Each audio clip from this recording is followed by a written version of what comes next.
Recording number 1 from a tiny inkling of things far beyond me.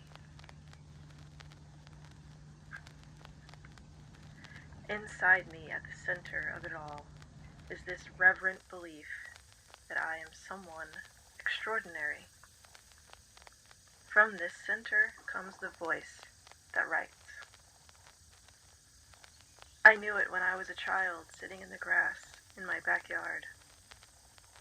Sitting in the grass in my backyard as a child, I could feel my whole life happen, and it felt important, monumental even.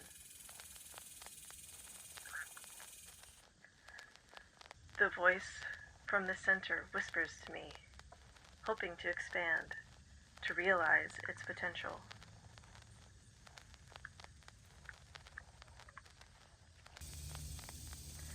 The rest of my body around the center doesn't believe it. There is the pragmatic constitution of my head and limbs to work a job. I can't be convinced that the feeling in the center of it all is true, if it means anything. I can't interpret the feeling into the movement of my hands or the direction of my thoughts. I am unsuccessful in the conversion of my ability into currency.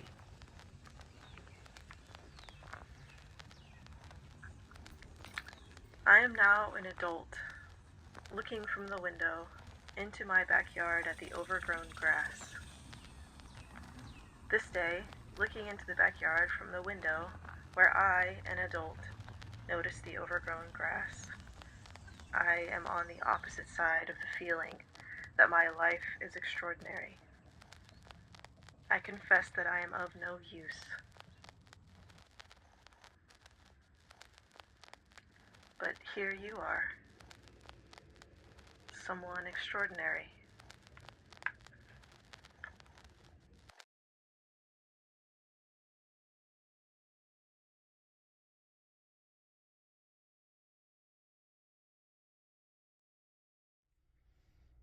So, this was the first poem I put in the book. And I guess it's honestly not quite a poem, but I thought it was a pretty good opener because it tells you the feeling that I'm writing from. It's telling you kind of my approach to writing poems, which is that I don't think it means anything, or else I'm discouraged from thinking that it means anything, although I'm convinced that it does, because it doesn't really make sense in society. And the only thing that makes sense in society is what makes money. And since that's not poetry, I'm like, I guess it doesn't matter. But this goes against something that I feel is very true and deep inside of me. And that's just really like the whole reason, that's the whole argument I have with myself every time I think about creating something. Because I create something out of this, whatever, inspiration that I'm responding to, that comes from who knows where. I mean, I have my cosmic attachments to the source. I believe in God. But,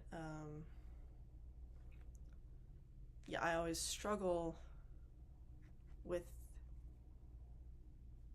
releasing something because the argument is, well, what is the purpose?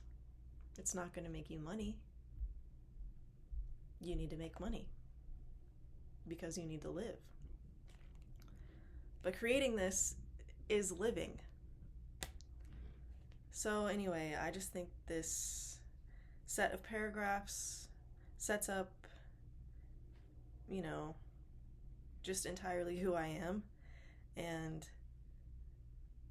it is very on brand for me to be the kind of person I describe in this, which is the person who's, like in this photo, just standing around feeling like there's some reason for me being here and not being able to quite capture it. But yeah, it is living to try. And that pursuit is meaningful. And because it's meaningful to me enough, just enough, this book came to be. And all the other poems inside of it. So that's why it's up front. I realize it is pretty clunky. I wrote it years ago, and I feel less this way now. I'm more. I'm less oppressed by the need to make meaning out of everything that I do. So that's been really freeing, because I have a more expansive understanding of meaning, and that is a gift. So, anyway, that's the first one you'll read here in this book. And thanks for watching. That's about it.